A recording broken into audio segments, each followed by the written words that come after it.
Alright. Let's go PS2.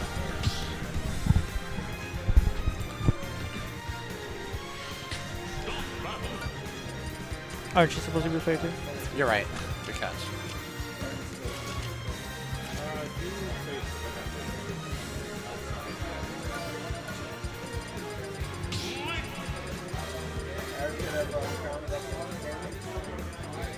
Bruh, someone. Oh, no, I'm good.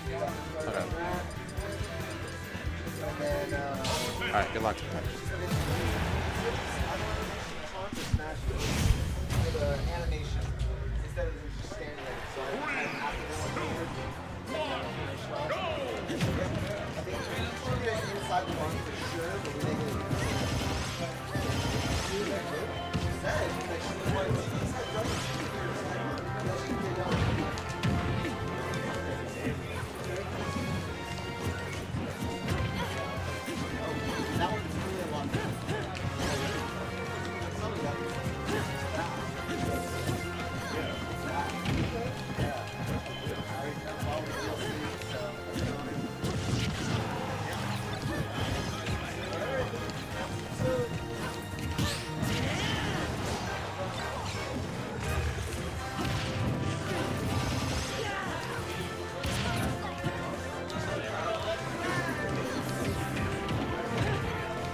Damn it.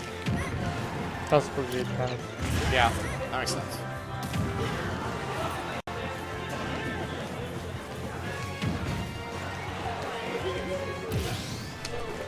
I don't understand why. Don't worry too much about like those execution errors. They're not that important.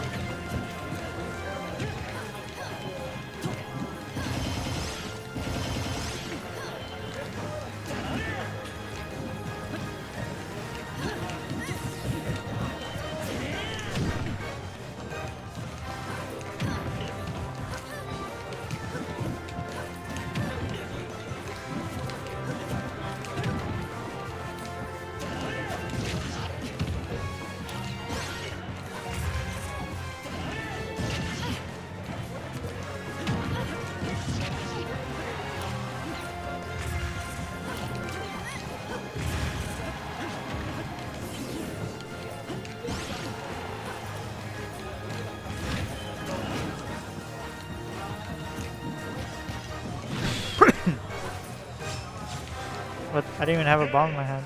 Ah. Did you see that? With the That bomb glitch, jam? the bomb that despawns in the blast zone. Oh, really? Yeah. I didn't know about that. Yeah, bomb just like for some reason it just despawns in the blast zone and it yeah can't recover like from that. Wait, I'm gonna switch to Panthro now. And I'll keep reminding you, execution errors don't actually matter because that doesn't give you something to work on. It's just you keep playing and fix it, right? Focus more on like the decision-making process.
I forgot that explodes it. Alright, I'll go around now.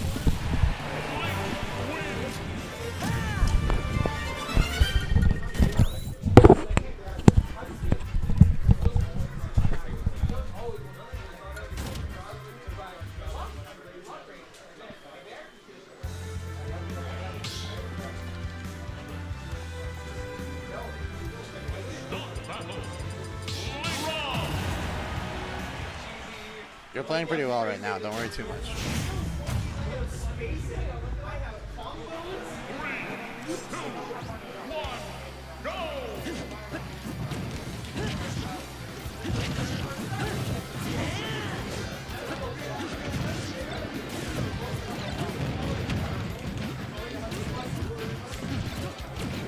Oh.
Alright, good games. Okay, so here's, I'll keep the headset on just so you can hear conversation, because I'll tell you stuff. Okay, I'll start with disadvantage.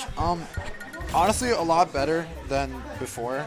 There were some things that really impressed me. For one, I kept you in the corner, and then you do a run-up grab. And that's something that you weren't really doing earlier when you were practicing. And it's really good, because then it means that I can't just shield and then rely on my shield as like an answer to everything. Because you basically picked a counter to my go-to option, and that's really good, because I was shielding a lot. Or like, I would do an aerial and then shield, and that was really effective. Your double jumps were pretty controlled. They were mostly fine. You did errors recovering. That's whatever. Like I said, it's literally just a matter of practice. However, the one thing that you didn't really fix, at least as much as I'd like, is you are swinging way too much from ledge. Whether that's a forward air from ledge, or whether that's like in the corner and then you do an aerial. Again, you are mixing it up a bit more than usual. But I think you need to recognize that, yeah, forward air is good for Link. But when people catch on, or when people have a good tool, like for example, Palu dash attack, you can't just rely on it as a crutch. You have to start mixing up your options even more. So that's mostly for disad.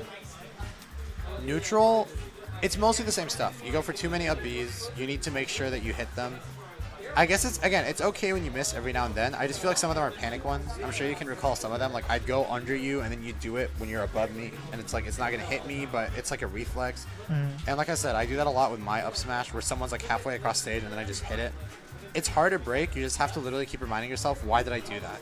Like, have a clear reason for every single up B, and that'll help with the amount that you get punished. And it'll also make you land more kills with your up B. Also, in neutral, you were using Nair a lot better than usual. I think, once again, you need to use it a bit more, because the timing mix-ups it gives you, along with how safe it is, it means that you could actually use it as literally your main tool. And I feel like you don't. I feel like you use Boomerang as your main neutral tool. Not the end of the world. However, Nair is better generally because of, 1, you have crazy fast falling. 2, it's really safe. 3, you have follow-ups. 4, it even kills a higher percent. And then you weren't, like, I think you could have grabbed a little more. It's not the end of the world. I think your grabbing was, once again, it's getting better. Especially, like, I think you could definitely add in a few more tomahawk grabs. Like, those would be really helpful, because I just sit, I wait, and then I get away with it. Okay. Now, for advantage, I'm gonna keep it real. Your advantage was really good. Like, really, really good. You were doing a lot of, like, 1-2, 1-2-3 strings, and you were really good at mixing them up where I couldn't tell what you were looking for. and I felt like your general like basic confirms are really good. Again, ledge shopping could be better, but I keep going back to like literally like 30, 40 minutes ago when we were playing, and I think there's a notable enough improvement where it's like an upward trend, and you just need to think a lot more when you're picking your options, because when you do that, you're naturally going to get more consistent at executing what I'm telling you to do and what you're starting to move towards. Do you have any questions? Because that's mostly the rundown. What do you think I should like? How do you deal with like not panicking in general? Like, I think a good rule of thumb is you don't try to punish the immediate option. You try to punish the option after. Best example of that is when I down tilt your shield as Rob. It's super safe. So, do you think I'm going to do a forward air next? If that's the case, shield, wait for me to do a committal forward air, and then I'll drift into you and you can up smash me. You could up B me. So, you're going to panic if you're going to try to punish everything initially, because your brain is going to be going so fast that you can't actually process every decision you make. But if you're just, anytime you're in shield and someone pressures it, you could then wait for the next option they do, and at that point, you're going to be more calm because your thoughts aren't racing. You're in a situation where you've been in like a bunch of times and you're really ready for it, and as a result, you like have more time to process what's happening, and you're also more familiar with not the initial like hit on your shield, but the one after, because there's a lot of patterns to what I do. With Paulo, it would be back air into jump. With Rob, it's down tilt into another down tilt or down tilt into forward air. The point is, punishing the first one is just so unreliable comparatively, because you're not like, unless if it's a guaranteed punish, it doesn't make sense to do that. So you need to know what's guaranteed, and then when you don't know what's guaranteed, you punish the option after. So that's definitely the biggest thing. Another thing would be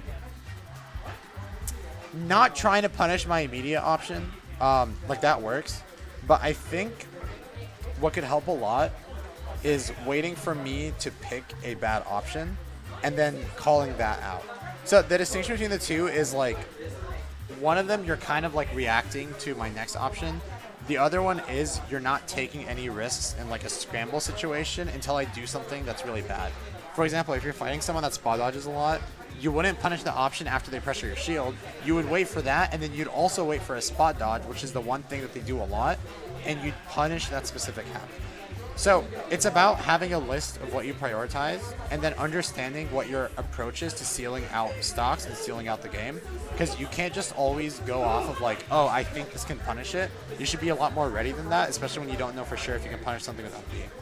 So yeah, that's mostly it. If you have more specific stuff, let me know. If you want me to clarify, let me know, because it's like a complicated topic. I don't know if I explained it the best way. no, So yeah, no, that was like I get the idea. It's just implement, like actually like putting it inside my head and implementing. Yeah, is the totally mental different. part's really hard. Yeah, But yeah, hopefully that helps. I'll put some thought on it, and like definitely like VOD review. Or probably because I don't do a lot of VOD Yeah, review. you're gonna have this whole thing, so Yeah. you could like see what I'm saying and also look at like the actual set, and that could help a lot with what you're saying. Other than Yeah. that was good though. GG's. GG's. Let's play more at Sandjack. Let me know. And again, if you ever want me to go like Rob at Sandjack, let me know. I don't have an issue doing it. I just don't default to it.